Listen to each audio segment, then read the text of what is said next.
Welcome to As the Story Grows. I'm Brian Patton. I'm so stoked to share my chat with Luke Caley from Unpeople today. Unpeople recently released their self-titled EP on Sharptone Records. Luke talks about struggling with ADHD and how guitar helped him focus, the struggles of being a musician in the UK, Sharptone taking a chance on Unpeople, the concept behind the EP artwork, and a lot more. This was a super fun conversation to have, and I hope everyone who listens to it enjoys it and then goes and checks out the new Unpeople EP. I think you'll dig it. Thanks so much for checking out this episode of As the Story Grows. If this is your first time listening, welcome and thanks. You can find links to our Discord server, Patreon page, and mailing list in the show notes or at asthestorygrows.com, but you will not find us on any of the big social media platforms. So if you want to be a part of the podcast community, you can find us on one of those three places. Come hang out. Enjoy getting to know Luke Caley from Unpeople.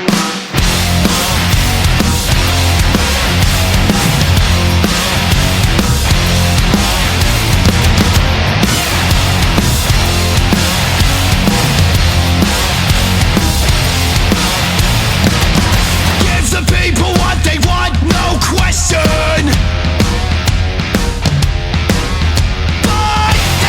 Drag us to hell, whether you like it or not. We cannot be stopped. Yeah, so have you ever been to the UK? I've been to London. I went 2 years ago. 2 years ago, like this week, actually. Do you remember which airport you flew into? Just Heathrow. Heathrow, yeah. So there's two main ones, I think, if you're flying in south. Yeah. One's Heathrow and the other one's Gatwick. Yeah. So I live like 10 minutes from Gatwick Airport. Okay. So I'm in that sort of like very, very bottom part of the country. Yeah. Nice. Is it just you? I think they said maybe someone else was coming. But yeah, so it was supposed to be me and Jake, but Jake can't make it anymore. But depending on how you feel about it, he may be able to join in like half an hour. You pop by, but we'll see. We'll see. I'm not optimistic that will happen, but it's just it's a nice bonus if it does. You never know. Some people like to talk, and you're just having a great conversation. It's great, and then sometimes you're just like, well, I mean, that's especially with new bands, right? Like you don't have a long. I mean, maybe you have a long history. Maybe you got a long story to tell. For sure. Yeah. We're. I always say we're like undercover old. I like that. That's how I feel. Undercover old. Did you grew up in London? I grew up basically where I am now. Like I went to like school and college in different places, but yeah, I've stayed kind of in my hometown, which sounds kind of sad when you think say it out loud. But I think when you're a musician, you get out a lot. You know what I mean? You spend a lot of time out of it. So I feel like the problem where I live is a place called Crawley, and it's just so. If you've grown up in Crawley, it's so geographically perfect because it's like you're right in the center of everything. You don't have to live in London, which I'm not a huge fan of because it's just like crazy pollution, crazy busy, but you can get on a train and be in the center of London in like 35 minutes, and then you can get on a train and be on the south coast in Brighton in like 20 minutes, and then you've kind of got everything else either side. So it's so hard to move away from like where I am on the map right now. It's nice location. Yeah, I feel that. Yeah, it's interesting talking to musicians. It's because like people play, and like especially if you're touring, it's just like there's a familiarity with like you've seen all the country or the world, and you're just like, this is home, and it's familiar. Or some people are like, I hate home, and then they travel and they're like, that city's better than where I grew up. I think especially as well because like my girlfriend's family she's got like 4 sisters, and I'm really close with all of her family, and they only live like 5 minutes down the road. My parents only live like 10 minutes down the road. My nan, she only lives a little bit, so it's like it's kind of nice whilst we can to sort of be near everyone, but it will change over the next 5 to 10 years. But for now, it's kind of I like that I can still just see everyone. I'm like, yeah, makes sense. What was growing up like? Well, I was a very young diagnosed poster child for ADHD. So it's like I got diagnosed in like in like it would have been like the early noughties. So like I feel like ADHD was still kind of like fringe medicine. Do you know what I mean? Where it's like it was kind of like this dark art that, you know, people were sort of just figuring out. So there wasn't much research in it, and it was kind of like they were like, we think your kid's got this, you know, got this thing, and they sort of gave some advice and stuff. And it, like, so growing up for me was always, I was always in trouble at school, and, like, you know, but I feel like that the one consistent thing was like I was always told I was never a bad kid. Do you know what I mean? Like, or at least maybe I've grown up and that's what I tell myself. But like, I was never like a bad kid. It's just school was a chance. Yeah. It was like a circus for me. Yeah, you know, it's just a chance to go crazy and have fun with your friends all the time. And then I found the guitar, and I found something that I could actually like focus on. Yeah. Yeah. Did you get like into music in a fan sense before picking up the guitar? Was the guitar kind of the driving factor for music discovery? Yeah, I think so, because I started playing guitar. I think I got my first guitar on my 11th birthday, and which is funny because that's, if Jake was here, he quite literally had a guitar in front of him from the moment he could crawl, you know. And it's like, he's just, you know, his ability, his technical ability on his instrument is insane. The same with Richie, our drummer, actually. Like, you know, he's one of those freaks that, you know, what he like won like a really prestigious competition over here called Young Drummer of the Year when he was crazy young, you know, like really young, and he's toured at the highest level, and he's, you know, those two are real like virtuoso musicians. Yeah. So, but it's funny because Jake, you know, someone like Jake, he got into music through his parents, you know, all had a great taste in music. So he was always around cool bands growing up. Whereas, I don't know, like my parents weren't really, they always loved music, but it wasn't like a huge thing. Like I think I remember once after I'd started playing guitar, I found like I think I found like an original vinyl of Sabbath Bloody Sabbath, and it turned out to be my mum's, and I was like, what? Where is this? Like, this is like a secret dark horse. You should have told me about this. Yeah, I know. And but hilariously, like my sort of my door being opened into the world of rock was, it's so funny to think about it now, but it was when Nickelback's How You Remind Me, they dropped that single, and I would have literally been like maybe 9 or 10, right, when that came out. And that, like, up until that point, my only real perspective on music was like what you hear on the radio, and like maybe like a Bob Marley CD that was in my dad's collection or something, which is cool, but you don't, you know, I'm not thinking about it like, what's the music that I like? I'm just thinking about it like, oh, this is music, you know. And then I remember that song Over Here, it was like #1 in the charts for forever. It was like, it felt like half a year, you know. I'm sure it was in the States as well. Yeah.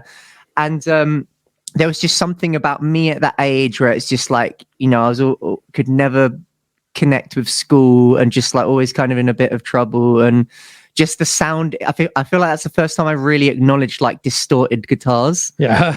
So although it's quite a funny gateway, that was really the thing that made me be like, that sound, what is that? And then that led me to asking for a guitar for my birthday, which, you know, I was extremely fortunate that my parents, you know, were supportive and wanted to hook me up with a little, I think it was like £100 Yamaha Pacifica.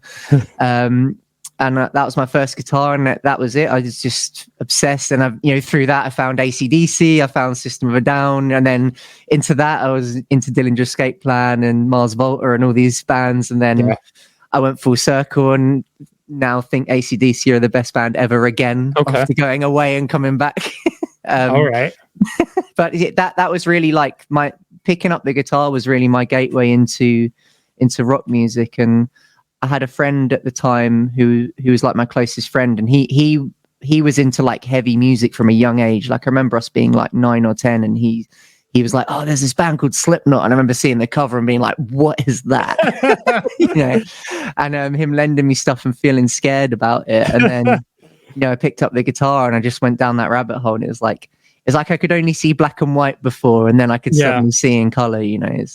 Yeah. Once you can play and you're trying to figure out how to play, and there's a technical ability to that music where you're like, how do they accomplish that? And then sure, yeah, and then you get into effects pedals because you're like, well, how did they make that sound? It's this pedal, and then because we're all massive nerds, and you're lost. Yeah, no, yeah. It's terrible. It's never ending. Was there a local scene that you were into once you like discover heavier music? Was there like a metal or punk scene? Yeah, so I guess it's funny because I'm just about old enough to have experienced the MySpace era in full, I was that was me as a teenager through those years. So it's yeah, well, it's funny because I was always like the odd one out. I still had like my hair was way curlier. I looked like one of the Mars Volta, like I was that age, but I never actually. I feel kind of thankful there's not actually photos of me with a fringe and and super skinny jeans, but it was a real thing and it hit the world. It hit the world hard, and so I'm sure you remember, like back then it was the thing. Like if you were a teenager, you were young, sort of like between the ages of what, like 12 to 21 maybe, like you'd go to shows, like you go to your local shows and there'd be a lot of like Battle of the Bands and stuff over here, and you'd have like the one band that was out of town and it would be like a really cool thing, like, oh wow, a band from like Scotland's come down, it's like we've got to go see if they're any good. And like it's a shame because some of that I think got a bit lost as sort of the internet and everything got more saturated, but I feel really thankful that I experienced that firsthand, and just being like, what are you going to do tonight? And it's like, oh, there's a show on, so I'm going to literally just go to the show. Going back around to your question, that the town along from Crawley, there wasn't really much of a scene in Crawley growing up, but one of the neighboring towns called Horsham had an amazing music scene, and it was still to this day I talk about, in my previous band, I'd always talk about like Horsham and how growing up, like the older guys. So I was playing shows. I think I started playing shows when I was 12. So I played my first show in my own band when I was 12. And like when I was like 12 to sort of 14, 15, all of the guys that were like 19, they were like my heroes at the time. Yeah. It's just like, they were like, whoa, it's a real band, So there was a lot of like local legends that I looked up to, which is so funny because you look at them now and it's like, we're only ever playing like pubs and like tiny venues and stuff, but it felt like a big deal at the time. And and there was basically an annual Battle of the Bands in Horsham, and quite literally you'd have the heats and hundreds of kids would turn up to each heat, and then you'd have the final, which was on like the bandstand in the middle of Horsham. I think literally like 400 kids would show up to that every year outside, and it's just because that's what you did, it's like the big thing. Maybe more, maybe I'm playing it down, or maybe it was 50 and I was just 12. Right. It all seemed much bigger than it was. But no, there was a good few hundred kids that would show up to this thing every year, and again, I don't look back and be like, oh, it was better in the old days kind of attitude, but I just feel like appreciative that I experienced that, because it was a really cool thing. And I do feel like it does feel a little bit like with so many grassroots venues closing down. I don't know if it's the same in the States. Yeah. Over here, there's so many legendary venues that are shutting down because the government unfortunately aren't putting the money into think it matters. And I do feel like there's a slight changing of the tides where it feels like people are realizing, oh, we need to kind of nurture these places and get out to shows. And it feels like it's slightly changing. Maybe I'm being overly optimistic, but hopefully. I hope so over there. It's interesting talking to people. It's like the US and UK are very similar, and where there's not like an appreciation of like the arts and music. It's just like, fuck you, get a real job, right? Like, where it's like, in more of the Scandinavian countries or like Germany, it's like there's a real government support, and they have like 100%. Music high schools and like government paying for studio time for metal bands. You're like, what? Yeah. Well, I was talking to, I was talking to someone the other day, a close friend of mine who knows this artist who I can't remember. This artist is either big in, like, it's either Slovakia or Bulgaria or one of the those European mainland countries. But he was saying how you know, she'll play in Brighton, for example, which is the town I was talking about, which is a very like in the UK that's known for being quite a like cultural hub. It kind of, you know, it's almost like a bit of a parallel to somewhere like Austin. Do you know what I mean? Where it's like very like artsy, sort of progressive kind of town, and there's a load of real great bands that came from Brighton. But it's like, you know, she'll come here and like get, you know, 20 to 50 pound to play a show and struggle to get a show, but then she'll go to Slovakia, get $3,000 a show because the government have given that venue a $5,000 budget for the show.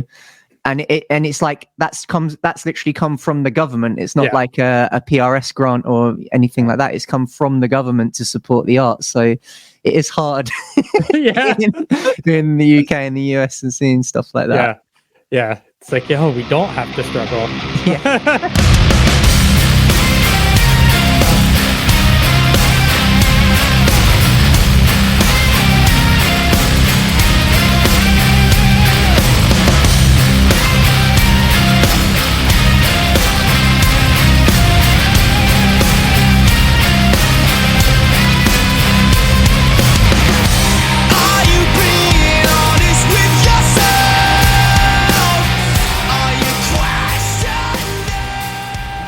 Let's jump ahead in time and talk about Unpeople, how this brand gets started.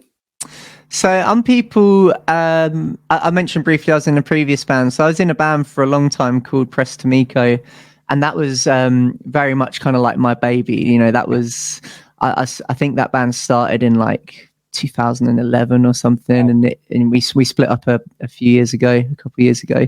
So basically that was like my trajectory, and I met Jake in maybe like 2015, Prestamiko, and his old band was called Akoda, and we ended up touring together, and it was one of those, you know, like the Step Brothers moment where it's like, did we just become best friends? You know, he pulled out a Gibson SG, I pulled out a Gibson SG, and it was just like, you know, as we started talking about AC/DC, and then and it was, we kind of always had that thing where it's like one day we'll be in a band together and we'll play guitar together, and it's hopefully going to be not bad.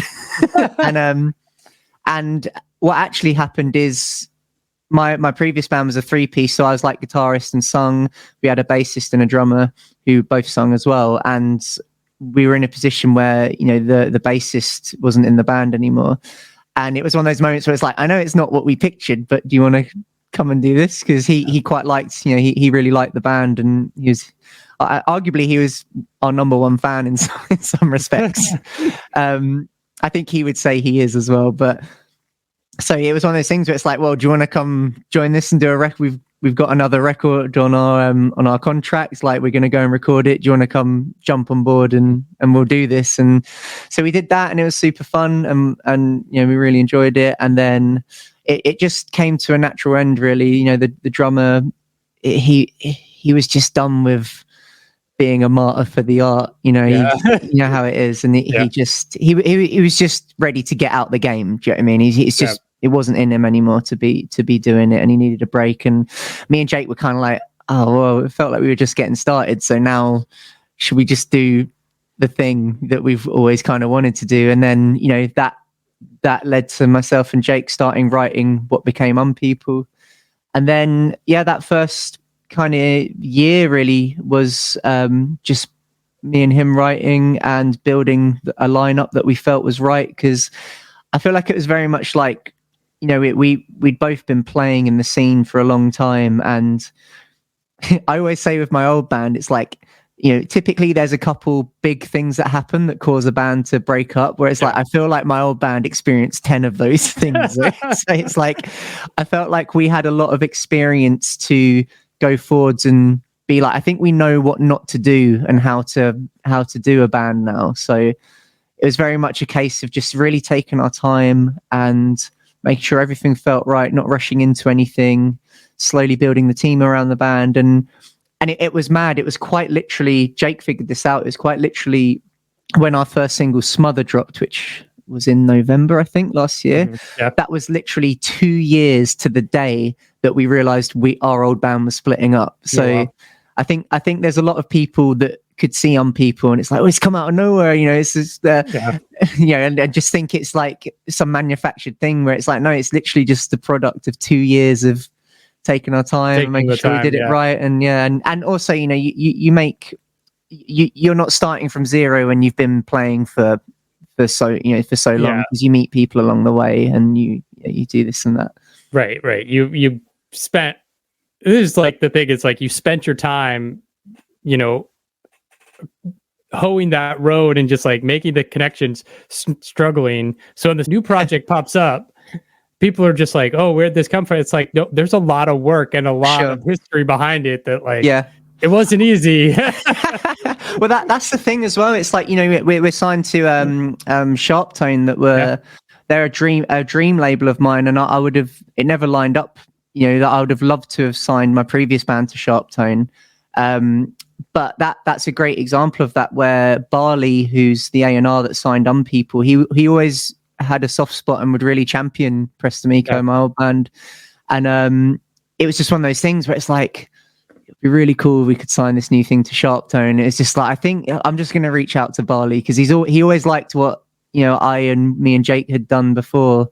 So maybe he'll like this new thing that's completely fresh, and he's in a position where he can probably take us on. And, you know, and we're so grateful, because he was really going out on a limb, because I'd always been a huge fan of Barley and his work, because back in the day he had a label called Basic that he started, and they had a ton of super cool bands, and I think I was always attracted to rosters that Barley was responsible for curating, because I felt like he always lent into stuff that sounded a bit different or had its own thing going on. And it's kind of one of those things where it's like, he was always that guy. I was like, I really want to work with this guy at some point. And like I said, it just, everything aligned, and I kind of approached him, and he had to really go out on a limb to the rest of the label and basically be like, so there's this band, they've got no music out, and they've basically got an Instagram account, but we need to sign them. And so and that's full credit. You know, a lot of what's happened for the band now is arguably wouldn't have happened in the way it has without Barley believing in it. And I feel like in the modern era of music, you get less people that everything has to be proven by numbers, right? To take a risk. It's like there's not as many people like back in the day. Like System of a Down, one of my favorite bands of all time. Like imagine that getting signed now. Like, right, do you know what I mean? It's like you need people that are just like, I don't know what it is, but there's something crazy and mad about this band. I'm just going to take a punt, because they had the money that they could. It didn't matter too much, because they could recoup elsewhere. But I really respected it, because I don't think you see as many people just taking those risks. Like, you know, like essentially. I say he did. He's a very calculated person, so I'm sure maybe he saw more in the band than I'm giving credit for. But still, essentially, he had to go and sell this idea, you know, and to the rest of the label. And I think I really admire him for that. And I hope there's more people, you know, as time goes on, that kind of go back to that feeling of, I'm just going to take a punt on this because I think it could be great, and I like it. You know, there's something in it. Yeah. You look at a bunch of like early 90s, like semi mid-level indie labels, and it's like their rosters are bananas, and it's just like, but how did that happen? It's just somebody with some money who's like, well, I like that band, so for sure, and it worked. Yeah, and it's kind of like a self-fulfilling prophecy as well, because it's like you just needed that person to be like, I like this, and there was the money to then go and make sure that got heard by enough people that it became something that worked, you know. And it's just there's a lot to feel frustrated about, I think, with the way the modern music industry is. But I do feel like as you've had more choice than ever, I think it feels like people are really there's a bigger market than ever for like the non-mainstream in some respects, you know.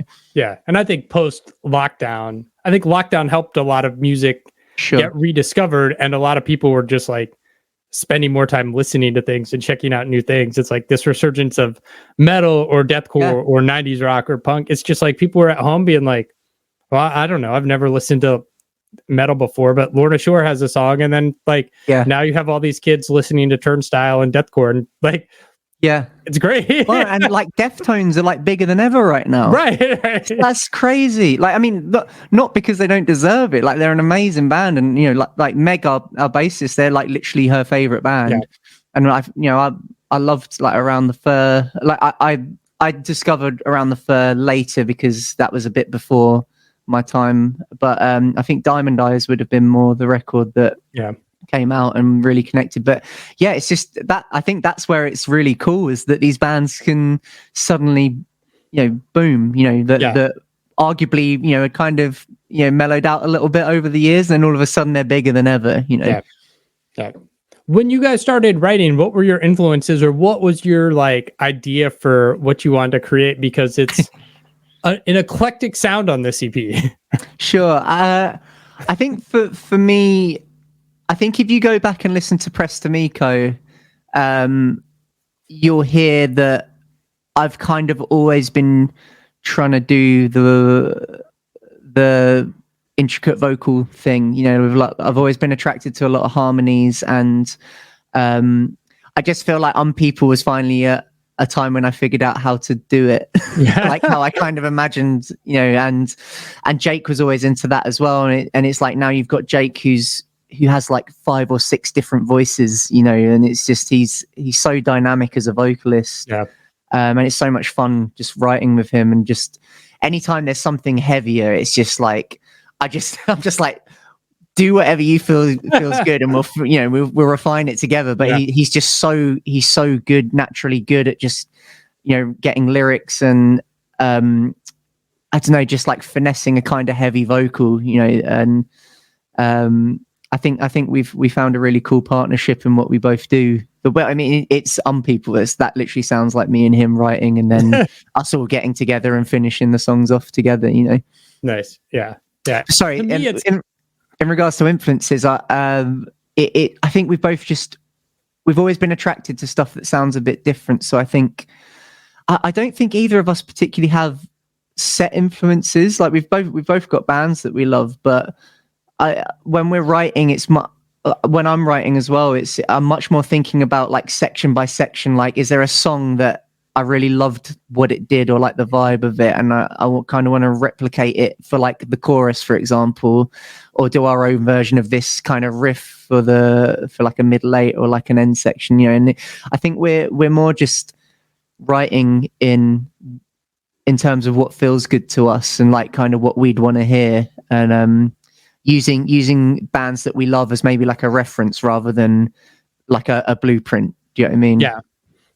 I was gonna say, like, it reminds me, there are bands who like want to sound like a 90s band, but then there's like, I think your band, like after Nirvana, there was this rock explosion, and a lot of bands got signed to major labels, and like there's a bit of unhinged rock sound where it's just like, I don't know, anything kind of goes, and that's what this feels like that's awesome. in the best way. It's like, I don't know, like Prong and Helmet don't fit into any genre, but it's like they're awesome, and it's like, I mean, I hear Deftones influence, and like post-hardcore, and just like alternative rock, and great big hooks. And it's funny, when you mentioned Nickelback, I'm like, okay, I can kind of hear that in the music too. I get it. Like, but it's funny because it's like I don't think I've listened to Nickelback since I was 12.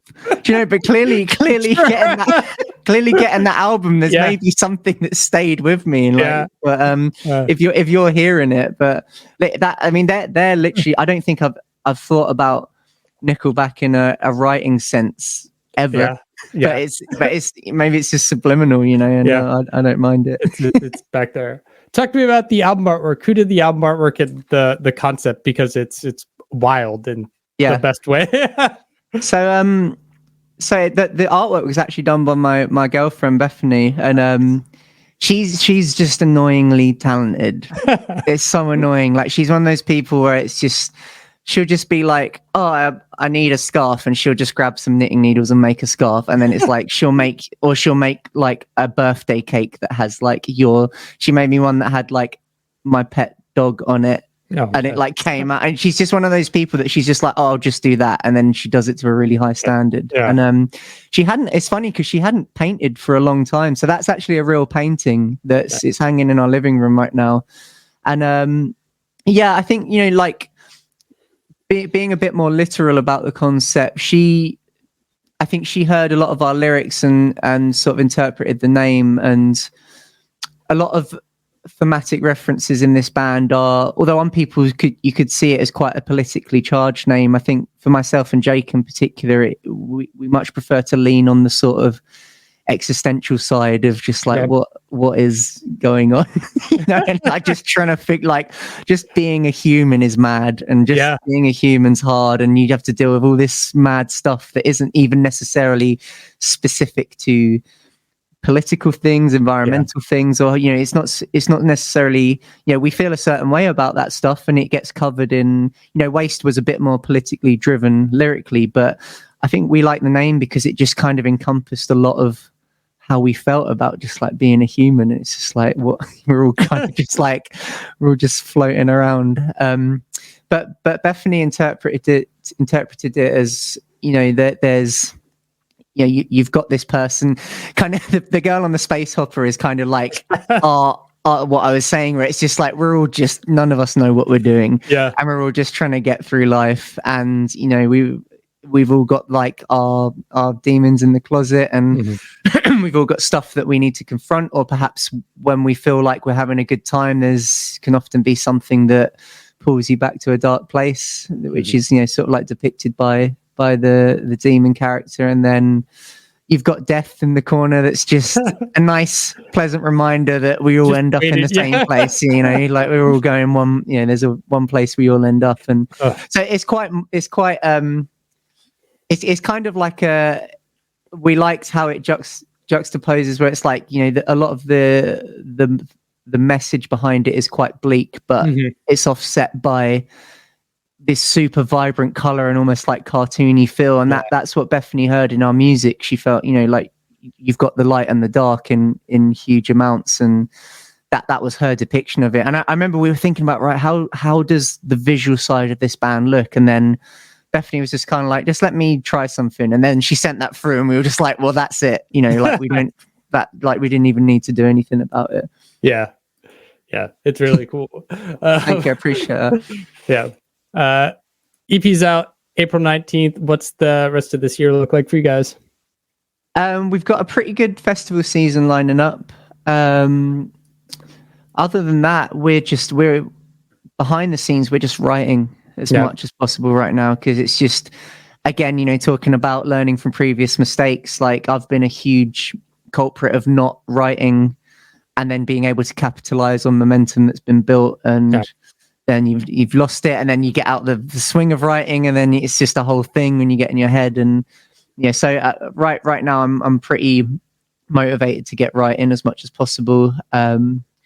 But yeah, festival season, you know, there's talks about touring and stuff, and there's nothing super concrete yet, but we're just kind of, you know, we're in a really fortunate position where, you know, we took our time and made sure the team around the band was right, and we're kind of just, we're not scared to say no to things this time around. And just like when we're taking shows now, we're taking them because they make sense, rather than, oh, we really should go and we might make 2 fans at this one show, which is really important. But when that's at the cost of, it cost you £300 to go and play that, you know, it's just being a bit more like business minded, and in being like, what makes sense and what's going to be like an effective show to play. And so we're being quite selective in shows that we're playing, even though the goal is we literally want to play everywhere and as much as possible, you know, because we, at the end of the day, that's our payoff, you know, that's why we do it. You know, we want to go and get in front of as many people as possible. But yeah, so we're just looking at some potential tours later in the year. But other than that, it's kind of I kind of always feel like I'm being really boring answering that question, because it's just band stuff, you know. It's like it's just, you know, we'll write, and then we'll play shows, and then we'll record, and then we'll release that, and then we'll play more shows, and then that goes on until we meet the person depicted in our artwork. It's like interesting, like music is so much more accessible now and easy to get your hands on, and like the discoverability is super high, but everybody's attention span is short. So it's like, I don't know. Was there a thought behind releasing music as an EP versus a full length, or just like yeah. I mean, to be fair, part of that was just dictated by the deal that we signed. You know, it's like the first thing that the deal dictated was an EP, but we would have done that anyways because, you know, we're still. Although I feel like we're in some ways we're local veterans of like being in a rock band, but like I feel like we're still finding our feet as a band, and like there's still like even in the demos we're pulling together now, there's a bit more of an evolution on what we've done on the EP. So and it's tough because this isn't a band that sort of was around for a few years and toured for a while and then got signed. It's a band that like got signed before we even put a single out. So it's right. This is your introduction. Yeah, this is like we need to sort of test the water and see what works. And I think that there's, for me, even if we weren't signed to Sharptone and say we were self-releasing, I personally would have wanted to do an EP because you don't want to waste an album worth of material before before you're ready to, because you might write your best album, put it out in the first month, and then it's like only 10 people hear it, and then it's like actually if you waited a year, your fan base could have be 10 times what it was, and it feels a bit more justified putting out that when just putting out sort of like a half body of work. I say half, it's like we still tried really hard, but we didn't half-ass the record. like but I think it just makes sense to do an EP first. Do you have plans? I know every label kind of has their own idea in marketing, but like to do singles and videos for all the tracks and kind of keep them popping up, or is it like once the album's out that's kind of hands off? No, I think are you talking about when we do the full length or just the EP? Just the EP. No, I think we've now done the two, like it will just be those two videos. And again, it's like, we don't have any money right now, so we're kind of at the mercy of what gets approved and what's in contract. So yeah, like it was always going to be 2 singles with 2 videos, and then we'll drop the EP. But we were recording some stuff the other day that will hopefully sort of help on the visual side of things when the EP drops. So yeah, and then like I said, it's just we'll be writing and we'll be playing as much as possible, and then we'll be looking at doing the video for what will be the next single, first single of the album next.